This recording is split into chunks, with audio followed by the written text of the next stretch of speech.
Sir வணக்கம் sir. வணக்கம். எப்படி இருக்கீங்க சார்? நல்லா இல்லாத நாட்டில் நான் நல்லா இருப்பேனா என்ன? பாட்டுகளுக்கு 10 ரூபா, பாட்டுகளுக்கு 10 ரூபா. இன்னைக்கு என் குழந்தை பாடு. திராவிட இல்லை திருட்டு மாடல் ஆட்சி. எப்படி செந்தில் பாலாஜி படம் முட்டிய தண்ணீர் பாட்டல் உள்ளே வந்து யார் கொண்டு வந்து கொடுத்தாரு? அது எங்கிருந்து கொண்டு வரப்பட்டது? அந்த போத்தலுக்குள் இருந்தது தண்ணீர் தானா? தண்ணீரோடு கலந்து வேறு ஏதாவது இருந்ததா? ஜாக்கிரதை ஜாக்கிரதை, கிட்டினியும் ஜாக்கிரதை, ஜாக்கிரதை பட்டினி கிடக்கும் மக்களே ஜாக்கிரதைங்கிற லெவலில் பட்டினியாக கிடக்கிற மக்களினுடைய கிட்னியை தூக்குற அரசாக இது செயல்படும். நம்ம பெங்களூரில் வந்து ஆர்சிபி வெற்றி பெற்றது கூட 11 பேர் இறந்து போனாங்க. அது எப்படின்னா, ஒரு கூட்டத்தை அமுக்கி அந்த இன்னொரு கூட்டம் அது மேலே சரிந்து இன்னொரு கூட்டம் அது மேலே தப்புன்னு தப்பிச்சு ஓடும்போது தான் இந்த மரணங்கள். அந்த மாதிரி தாவேக்கா கூட்டத்தில் நடந்ததா எங்கேயாவது பார்த்துருக்குங்களா? இல்லை, ஒரு மாதிரி ஸ்டாண்டிங் நின்றுட்டே தான் இருந்தேன். எப்படி நடந்தது அப்போ 41 பேர்? இப்போ முதல்வர் என்ன சொல்லியிருக்காருன்னா, விஜய் அவர்கள் தாமதமாக வந்தது தான் மிக முக்கிய காரணம், முதல் காரணம்னு திரும்பி அதையே பிளேம் பண்ணியிருக்காரு. சரி, 7 மணிக்கே வரட்டும், கூட்டம் கூடிருச்சு, தடுத்து நிறுத்துவது கடமை யாருடையது? அரசாங்கத்தினுடையதுல. என்ன அங்கே என்ன பண்ணிக்கிட்டு இருந்தாங்களா நான் கேட்குறேன்.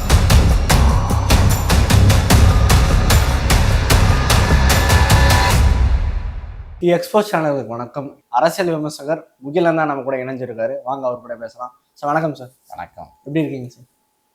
நல்லா இல்லாத நாட்டில் நான் நல்லா இருப்பேனா என்ன?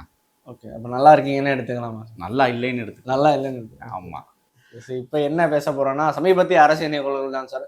கடந்த 15 நாட்களாகவே நம்ம தமிழக அரசியல் வரலாற்றில் சோகமான நினைவுகள் அப்படின்னு தான் சொல்லணும். இந்தியாவிலேயே நடக்காத ஒரு மிகப்பெரிய துயரம் நடந்திருக்கு. ஒரு தேர்தல் பிரச்சாரத்தில் 41 பேர் இறந்து போயிருக்காங்க. அந்த விஷயம் ஏன் நடந்தது, எப்படி நடந்ததெல்லாம் அது ஒரு தனி டிபேட்டாகவே அது போயிட்டு இருக்கு. யார் காரணம்? தாவேகா காரணமா, இல்லை திமுக காரணமா? இந்த மாதிரி பல்வேறு விஷயங்கள் போயிட்டு இருக்கு. அதை ஒட்டி இன்னைக்கு வந்து என்ன நடந்திருக்குன்னா, நேற்று வந்து சட்டப்பேரவையில் முதல்வர் பேசியிருக்காரு. இந்த விஷயத்த நாங்கள் யாரும் இண்டிவிஜுவலாக அட்டாக் பண்ணலை, ஒரு தனி மனித தாக்குதல் நடத்தலை, ஒரு கட்சியை தாக்கலை, ஆனால் ஒரு நீதியை கையாண்டு நாங்கள் ஆக்ஷன் எடுத்துட்டு இருக்கோம், சட்டப்படி நாங்கள் கையாளுறோம் அப்படின்னு சொல்லியிருக்காரு முதல்வர். அவரோட பேச்சு பார்த்தீங்களா சட்டப்பேரவையில்? என்ன தோணுது? பாட்டுகளுக்கு 10 ரூபா, பாட்டுகளுக்கு 10 ரூபா. இன்னைக்கு என் குழந்தை பாடு. ஓகே. நேற்றைய தினம் ஒரு ட்ரெண்டு தெரியுமா? அப்படியே மாறி இன்னைக்கு ஒரு ட்ரெண்டு. அதிமுக சட்டசபை வளாகத்துக்குள்ள அழகா சொல்லியிருக்காங்க. ஜாக்கிரதை ஜாக்கிரதை, கிட்டினியும் ஜாக்கிரதை, ஜாக்கிரதை பட்டினி கிடக்கும் மக்களே ஜாக்கிரதைங்கிற லெவலில் பட்டினியாக கிடக்கிற மக்களினுடைய கிட்னியை தூக்குற அரசாக இது செயல்படும் என்பதை பறைசாற்றி இருக்கிறார்கள் அனைத்து இந்திய அண்ணா திராவிட முன்னேற்ற கழகம் சட்டசபைக்குள்ள. நீங்கள் கேட்டீங்க, இந்த கேள்வியிலேயே ஒரு சில பிழைகள் இருக்குது. இது தேர்தல் பிரச்சாரம் அல்ல, மக்கள் சந்திப்பு விவகாரம். ஓகே. ஒன்று. ரெண்டாவது, இன்னொரு செய்தி என்னென்னா, பெரிய அளவில் 41 பேர் படுகொலை அப்படிங்கிற ஒரு விஷயம் இருக்குல்ல. இதை விடலாம் பெரிய படுகொலைகள் நடந்திருக்கிறது. மகாமகம் குளத்தில் 53 பேர் படுகொலை என்பதை நாம் மறந்துவிடக்கூடாது. தமிழர்கள் யாருக்கெல்லாம் பலிகடாவாக்கி இருக்கிறார்கள் என்பதற்கு அண்மையில் சமீபத்தில் ஆகஸ்ட் 15 அன்னைக்கு தமிழ்நாடு முதலமைச்சர் மாண்புமிகு மு.க. ஸ்டாலின் அவர்கள் கலந்து கொண்ட வானூர்தி சாகச நிகழ்ச்சியில் 5 தமிழர்களை நாம் இழந்திருக்கிறோம். அதை பற்றி யாராவது பேசினார்களா என்றால் கிடையாது. இதையெல்லாம் தாண்டி இன்னொரு இனப்படுகொலை போல் நடந்தது. எத்தியார்குப்பம் 23 பேர் சாராய மரணங்கள். கள்ளக்குறிச்சி கருணாபுரத்தில் 69 பேர் அரசு கணக்கின்படி. ஆனால் அது கூடுதலாக இங்கே பேசப்பட்டது. 87 பேர் மரணம் உற்றிருக்கிறார்கள், 13 பேர் கண் பார்வை இழந்திருக்கிறார்கள். உயிரை மட்டும் உடம்புக்குள் வைத்துக்கொண்டு நடமாடும் பிணங்களாக நடக்கக்கூடியவர்கள் கிட்டத்தட்ட 60க்கும் மேற்பட்டவர்கள் இன்றைக்கு கருணாபுரத்தில் இருக்கிறார்கள். இது போன்ற எண்ணற்ற நிகழ்ச்சிகள் தமிழ்நாட்டில் தொடர்ச்சியாக நடந்தேறி இருந்தாலும் திராவிட இல்லை திருட்டு மாடல் ஆட்சிக்கு 6856 படுகொலைகள் இதுவரை இந்த 4.5 ஆண்டுகளில் ஒரு நாளைக்கு 6 படுகொலை வீதம் நடந்தேறி இருக்கிறது. இந்த 6856 படுகொலைகளில் மிக முக்கியமானது தென் மாவட்டத்தில் வளர்ந்து வந்த தமிழ் தேசிய போராளியான தீபக் பாண்டியன் படுகொலை, வடதமிழ்நாட்டில் கருப்பர் நகரத்தின் தங்க தலைவன் ஆம்ஸ்ட்ராங் படுகொலை, நேற்று வரை 34 ஆணவ படுகொலைகள் தினந்தோறும் நடந்தேறி கொண்டிருப்பதை நாம் பார்க்க முடிகிறது. ஏன் நம்ம இதெல்லாம் பேசணும்னு சொன்னால், சமூக நீதி ஆட்சி, சமூக நீதி அரசு, சமூக நீதி கட்சி என்றெல்லாம் இவர்கள் பம்பலாட்டம் ஆடுகிறார்கள் தமிழ்நாட்டில். நேற்றைய தினம் எடப்பாடியார் அவர்கள் எழுப்பிய கேள்விகளுக்கு இதுவரை முதலமைச்சர் பதில் சொல்லி இருக்கிறார் என்றால் கிடையாது. என்ன கேள்வி எழுப்பினார்? இப்ப நான் ஒரு சில கேள்வியை நான் எழுப்பலான் ஒரு சந்தேகம். விசாரிக்க தொடங்க இருக்கிற சிபிஐ அதிகாரிகளுக்கு என்னுடைய சந்தேகத்தை நான் தெளிவுபடுத்த விரும்புகிறேன். எல்லாருக்கும் சந்தேகம் வரும்ல, சந்தேகத்தை சொல்லுவதில் தப்பு இல்லை. இல்லை, முதல் சந்தேகம், எப்படி செந்தில் பாலாஜி படம் ஒட்டிய தண்ணீர் பாட்டில் உள்ளே வந்தது? யார் கொண்டு வந்து கொடுத்தார்கள்? யார் அந்த தண்ணீர் பாட்டிலை கொண்டு வருவதற்கு உத்தரவிட்டார்கள்? அது எங்கிருந்து கொண்டு வரப்பட்டது? அந்த போத்தலுக்குள் இருந்தது தண்ணீர் தானா, தண்ணீரோடு கலந்து வேறு ஏதாவது இருந்ததா என்பதை விசாரிக்க வேண்டும். ஒன்று. ரெண்டாவது, அதே செந்தில் பாலாஜி படம் போட்டு மாவட்ட திராவிட முன்னேற்ற கழகம் அப்படின்னு பேனர் வச்சு ஆம்புலன்ஸ் வாகனம் வந்தது. உண்மையிலேயே அந்த ஆம்புலன்ஸ் வாகனத்திற்குள் அனைத்து வசதிகளும் பொருத்தப்பட்டிருந்ததா? ஆக்சிஜன்ல இருந்து எல்லா உபகரணங்களும், முதலுதவி சிகிச்சை அளிக்கக்கூடிய வகையில் புகார் பெட்டிகளும் எல்லாமே தயார் நிலைப்படுத்தப்பட்டு வந்ததா? வேறு ஏதேனும் அதற்குள் இருந்ததா என்பதையும் நான் கேள்வியாக எழுப்ப விரும்புகிறேன். இன்னொன்று முக்கியமானது, நீங்க பார்த்துருப்பீங்கன்னு நான் நினைக்கிறேன். இந்த மாபெரும் மக்கள் திரள் அந்த கூட்டத்தில், நீங்க இதுக்கு முன்னாடி நடைபெற்ற இந்த கூட்ட நெரிசல் கூட்டத்தில் இறந்து போனவர்கள் கணக்கு. நம்ம பெங்களூர்ல வந்து ஆர்சிபி வெற்றி பெற்ற போது கூட 11 பேர் இறந்து போனாங்க. அது எப்படின்னா, ஒரு கூட்டத்தை அமுக்கி அந்த இன்னொரு கூட்டம் அது மேல சரிந்து இன்னொரு கூட்டம் அது மேல தப்புன்னு தப்பிச்சு ஓடும் போதுதான் இந்த மரணங்கள் நிகழ்ந்தது. சரிங்களா? அந்த மாதிரி தாவேக்கா கூட்டத்தில் நடந்ததா? எங்கேயாவது பார்த்துருக்குறீங்களா? இல்ல, ஒரு மாதிரி ஸ்டாண்டிங் நின்றுட்டே தான் இருந்தேன். எப்படி நடந்தது அப்ப 41 படுகொலை? இப்ப புரிஞ்சுச்சா உங்களுக்கு நான் எங்க வரேன்? நான் யார் மீது குற்றச்சாட்டு வைக்கவில்லை. என் தமிழர்கள் 41 படுகொலைக்கு காரணமானவர்கள் யார்? எனக்கு அவனை மட்டும் காட்டுங்க, அந்த அயோக்கிய பல காட்டுங்க தான் நான் கேட்கிறேன். அந்த முன்ன மாதிரியை காட்டுங்க. அப்ப இவர்கள் திட்டமிட்டு தமிழர்களை வஞ்சிக்கிற, ஒடுக்குகிற, கொல்லுகிற, அதிகாரத்தை கைப்பற்றுகிற கட்சிகள் தான் இன்றைக்கு தமிழ்நாட்டை ஆண்டு கொண்டிருக்கிறது. உடனே கேள்வி கேட்பாங்க. இன்னைக்கு சட்டசபை வளாகத்துல கேட்டாங்கல்ல, நீங்க வந்து தூத்துக்குடியில 14 தமிழர்கள் படுகொலை செய்யப்பட்டார்கள் எடப்பாடியாரை பார்த்து கேட்கிறாரு. நான் சொல்றேன், 14 தமிழர்கள் சுட்டு கொல்லப்பட்டதற்கு எடப்பாடியாருக்கு இந்த தமிழ்நாட்டு மக்கள் தண்டனை கொடுத்து 4.5 வருஷம் ஆச்சு. அவரை வீட்டுக்கு அனுப்பினார்கள். நீ எதிர்கட்சியா மட்டும் இரு, கேள்வியை மட்டும் கேளுன்னு சொல்லி மக்கள் முடிவெடுத்தாங்க, அனுப்பிச்சிட்டாங்க. அதை கேள்வியை எழுப்புறாங்க இன்னைக்கு திமுக உறுப்பினர்கள்லாம். அமைச்சர்களும் அந்த கேள்விகளை எழுப்புறாங்க. அந்த அமைச்சர்களுக்கு நான் சொல்றேன், அவர் தான் வீட்டுக்கு அனுப்பிச்சிட்டாங்களே மக்கள், உங்களை வீட்டுக்கு அனுப்புறதுக்கான நேரம் வந்துருச்சுன்னு சொல்ல வரேன். இதைவிட கூடுதலான படுகொலைகள் உங்கள் ஆட்சியில் நடந்தேறி இருக்கிறது. தினந்தோறும் சாவுகள். உடனே சொல்றாங்க கள்ளச்சாராயம் வந்து தர்ச்சி அவங்களா போய அந்த மரணத்தை ஏற்றுக்கொண்டார்கள். நான் போயிருந்தேன் களத்துக்கு. கள்ளக்குறிச்சி காவல் நிலையம், ஒரு தடுப்பு சுவர், ஒரு கேட்டு, நீர்த்தேக்க தொட்டி. அங்கே உளவு பிரிவுகள் 3 பிரிவு அமைப்புகள் வேலை செய்கிறதா இல்லையா? இந்த தண்ணி தொட்டிக்கு கீழே சாராயம் விற்றுருக்கான். எப்படி காவல்துறைக்கு தெரியாமல் இருக்கும்? விஓ வேலை செய்யலையா? விஓக்கு கீழே வேலை செய்யக்கூடிய கண்காணிகள் வேலை செய்யலையா? ஆர்ஐ வேலை செய்யலையா? தாசில்தார் வேலை செய்யலையா? எதுக்கு அரசு நிர்வாகம்? 69 தமிழர்களை கள்ளச்சாராயம் கொடுத்து கொன்ற ஆட்சி முறை இந்த திராவிட மாடல் அரசு. இதுல வேற 2.0ன்னு வேற சொல்றீங்க. அப்ப என்ன கணக்குல நீங்க பேசுறீங்க? 2026 உங்களுடைய அதிகார போதை முடிவுக்கு வருகிறது. இதுக்கு மேல ஆட்சி அதிகாரம் உங்களிடம் கொடுத்தால் இந்த மக்கள் படாத பாடுபடுவார்கள். 2.0ன்னா என்ன? இன்னும் 2-3 கள்ளக்குறிச்சி கனியாமூர் ஸ்ரீமதியை கொள்ளுவார்கள். கள்ளச்சாராயத்தில் 100க்கும் மேற்பட்டவர்களை இன்னும் கொள்ளுவார்கள். இப்பொழுது 41 பேரை கொண்டிருக்கிறார்கள். யார் என்று தெரியாமல் தவித்துக் கொண்டிருக்கிறோம். முடிவுக்கு வரும்.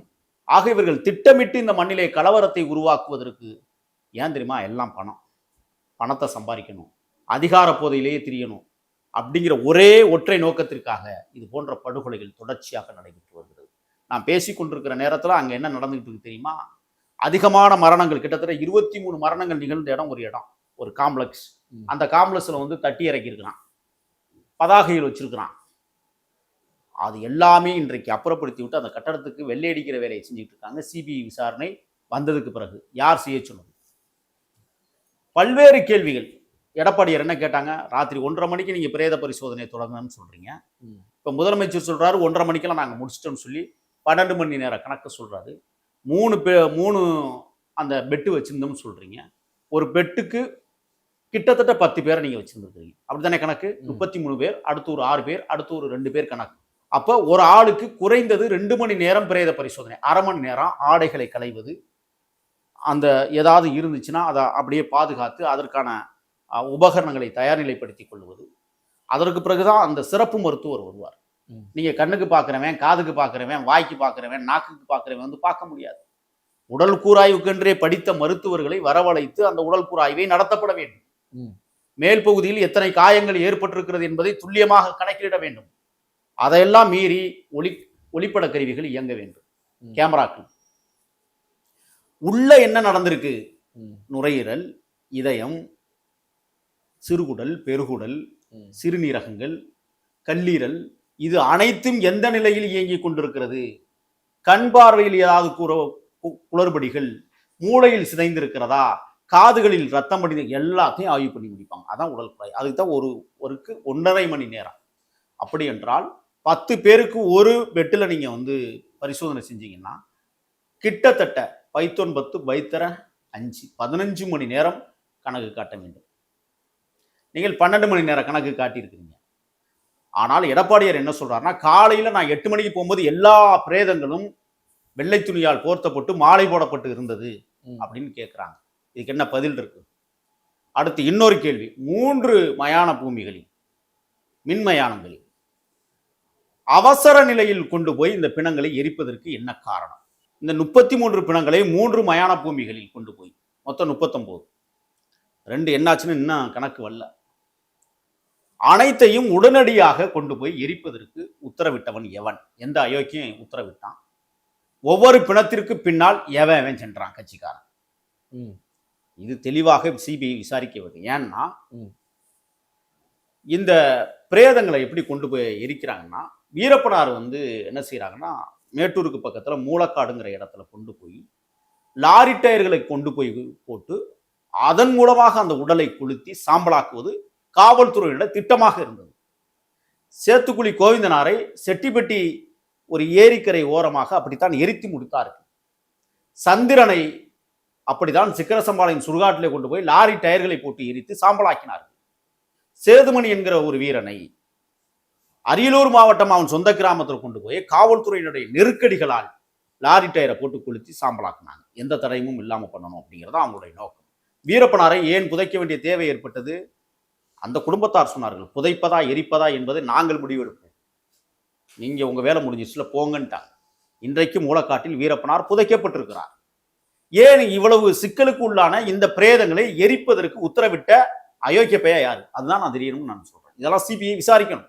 கண்டிப்பா. இப்ப அதே மாதிரி இப்ப முதல்வர் என்ன சொல்லியிருக்காருன்னா, விஜய் அவர்கள் தாமதமா வந்ததுதான் மிக முக்கிய காரணம், முதல் காரணம்னு திரும்பி அதையே பிளேம் பண்ணியிருக்காரு. ஆனா அவங்க காவல்துறை அனுமதி பாத்தீங்கன்னா 10 மணி வரைக்குமே வாங்கியிருக்காங்க. அது வரைக்குமே பிரச்சாரம் பண்ணலாம். ஆனா முதல்வரே திரும்பவும் இதை சொல்றது, கேஸ் சிபிஐக்கு போயிடுச்சு, திரும்பவும் சட்டப்பேரவையில இதை பத்தி பேசுறது, அதுவும் விஜயே பிளேம் பண்றாங்க. சரி, 7 மணிக்கே வரட்டும், கூட்டம் கூடிருச்சு, தடுத்து நிறுத்துவது கடமை யாருடையது?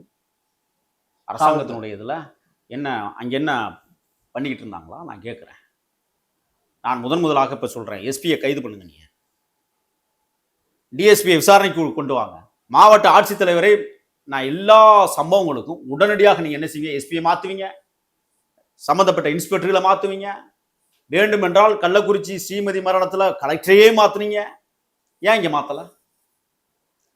அண்ணன் ஆம்ஸ்ட்ராங் படுகொலையில மாநகரத்தினுடைய ஐஜியாக இருந்தவரை நீங்க மாத்துனீங்கல்ல, செம்பியம் காவல் நிலையத்தினுடைய இன்ஸ்பெக்டர் எல்லாரையும் மாத்துனீங்கல்ல, இதுக்கே மாத்தல? ஒன்று. திருப்பி முதல்வர் வந்து விஜய் வந்ததுதான் லேட்டு, விஜய் வந்ததுதான் லேட்டுன்னு சொன்னா, மரியாதைக்குரிய அண்ணன் ஆதவர்ஷன் என்ன சொல்லியிருக்கிறாருன்னா, எங்களை காலதாமதமாக நகர்த்தி விட்டதே காவல்துறை தான் சொல்லியிருக்காரு, குற்றச்சாட்டு வச்சிருக்காரு. ஒண்ணு. கரூர் நகரத்திற்குள் அவர் வருகிற போது மக்கள் சூழ்ந்திருக்கிறாங்க, ஆயிரக்கணக்கான மக்கள் சூழ்ந்திருக்கிறாங்க, மெதுவாத்தான் வர முடியும், அவ்வளவு பெரிய பேருந்தது, இந்த பேருந்தை வேகமா ஓட்டிக்கிட்டுலாம் இங்க வர முடியாது. ஆக மெதுவா தான் பாதுகாக்க வேண்டிய பொறுப்பும் கடமையும் எவருக்கு இருக்கிறது என்பதை தமிழ்நாடு முதலமைச்சர் அவர்களுக்கு நான் கேட்க விரும்புறேன். ஒன்று, லேட்டா வந்துட்டாரு, சிபிஐ விசாரணை வருதுல, நீ என்ன சட்டசபையில லேட்டா வந்தாருன்னு அறிவிப்பதற்கு உங்களுக்கு யார் உத்தரவாதம் கொடுத்தது? தனிநபர் கமிஷனை உடனடியாக மக்கானாலை கொண்டு போட்டியில் எந்த விதமான உதவியாளர்களும் இல்லாம, எழுதுறது கூட ஆள் இல்லை தனிநபர் கமிஷன்ல, அவசரமாக நீங்க கொண்டு போய் போட்டீங்க. எந்த அடிப்படையில் போட்டீங்க? நான் கேட்கிறேன். மரியாதைக்குரிய நீதியரசர் சென்னை உயர்நீதிமன்றத்தினுடைய நீதியரசர் அவர்கள் உடனுக்குடன் தலைமை பண்பு சரியில்லை, தலைமைக்கு தகுந்த ஆள் இல்லை. யார் உங்களை சொல்ல சொன்னது? யார் உங்களை தூண்டிவிட்டது? இந்த வழக்கை சென்னை உயர்நீதிமன்றம் எப்படி எடுத்துக்கொண்டது? மதுரை நீதிமன்றம் தானே அதுக்கு பொறுப்பு. வரையறுக்கப்பட்ட எல்லைக்குள் இருக்கிற நீதிமன்றங்கள் தானே அதுக்கு பொறுப்பு. நான் ஆரம்பத்திலே சொன்ன இந்த விஷயத்தை இவர் எடுப்பதற்கு எந்த விதமான முகாந்திரமும் இல்லை. கனியாமூர் ஸ்ரீமதி மரண வழக்கில் இதே போல்தான் பிணையில் விடுவதா வேண்டாமா அப்படிங்கிற ஒரு கோரிக்கை இருந்தது. எதிராளிகளை, பள்ளி நிர்வாகத்தினரை. மரியாதைக்குரிய மாண்புமிகு நீதியரசர் இளந்திரையன் என்ன சொன்னார்னா, அந்த பள்ளிக்கூடம் மிகச்சிறந்த பள்ளிக்கூடம், ஆற்றல் மிகு பள்ளிக்கூடம், அங்கே வேலை செய்யக்கூடியவர்கள் எல்லாம் பண்பாளர்கள் என்றெல்லாம் பிணையில் விடுவதா வேண்டாமா என்று தீர்ப்பு சொல்வதற்கு பதிலாக எக்ஸ்ட்ராப்ளேஷன் நிறைய வார்த்தைகளை போட்டு அவர் பேசினார். உடனடியாக ஸ்ரீமதியினுடைய தாயார் செல்வி அவர்கள் உச்சநீதிமன்றத்தை நாடினார்கள். சித்தார்த்தா லூத்ரா அந்த வழக்கிலே வாதாடினார். உச்சநீதிமன்றம் மரியாதைக்குரிய மாண்புமிகு இளந்திரையன் அவர்களுக்கு ஓங்கி ஒரு குட்டை வச்சு நேரம் அதெல்லாம் சொல்ல சொன்னது. அந்த குறிப்பிலிருந்தே நீக்குங்கள் என்று சொன்னது. இப்ப இவர் பேசிய, இப்பொழுது இந்த நீதியரசர் பேசிய இந்த விதிமுறைகளை நீக்க வேண்டும், உச்சநீதிமன்றம் அதுக்கு உத்தரவிட வேண்டும் என்று நான் கேட்டுக்கொள்கிறேன்.